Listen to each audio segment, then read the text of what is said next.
The first two Winter Major introductions have come and gone. We looked at Pioneers of OCE, the number 2 team in that region, and Team K, so the number 1 team in EU.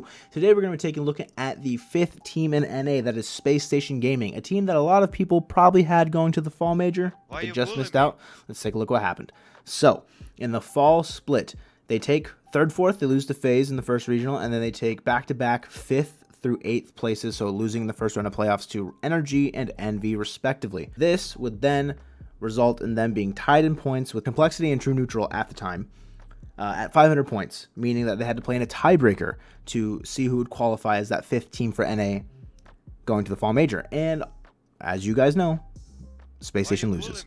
So the big storyline out of the Fall split was what's going on, what's happening with this team. Sypical leaves, gets an offer from FaZe. In comes Daniel, rookie sensation Daniel. And in Winter Regional 1, they take the world by storm. They take 2nd to NRG. They beat FaZe to get to that grand final. Winter Regional 2, FaZe gets their revenge. They beat Spacestation to make it to that, lower bracket final against NRG. And then in Winter Regional 3, you think, oh, Spacestation's got this major locked up. Let's go. Spacestation to land. They lose to Oxygen in the first round of playoffs, resulting in a 9th through 12th finish. That result makes me question what this team is all about. Do they have the ice? Do they have the consistent playmaking abilities to beat the teams that they should? So let's take a look at the stats, take a look at the player breakdowns here of what's going on.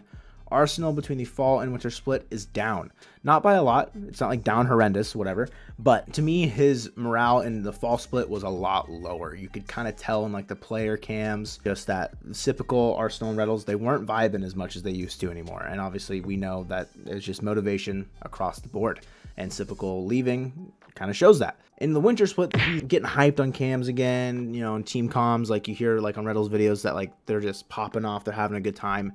And it's because I think they're playing with a chip on their shoulder. They're playing more loose. They're playing more free. They have less expectations for themselves in a way now that they've kind of been humbled. And they're just having fun. And that's what's important for Arsenal, in my opinion. I think he's a very morale-heavy player. And we take a look at Reddles now, and we know he's the captain of the team. He's the in-game leader. He's leading all the comms, leading all the charge here on like what to do, where to go, and when to do it. Overall, his score is down a little bit, but his rating is up, so his stats are up slightly.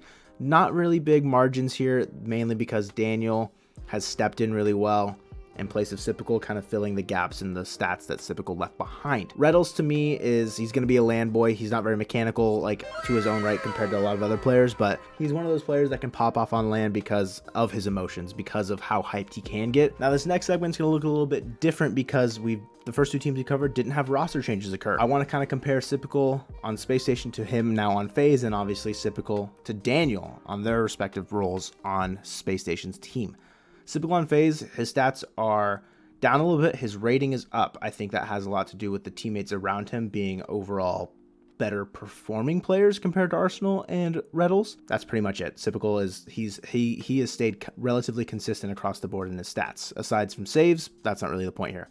Now we compare Sypical to Daniel, and their margins are very slim. There's not a lot of difference in their production. The biggest thing for them, I think, has been Daniel's new energy. Like he's re-energized this team. He has shown that, like, man, I give a about you guys. Like I care, as opposed to where Sypical felt like he probably didn't care. Daniel has helped this team out tremendously just in morale, and that has been very important for them.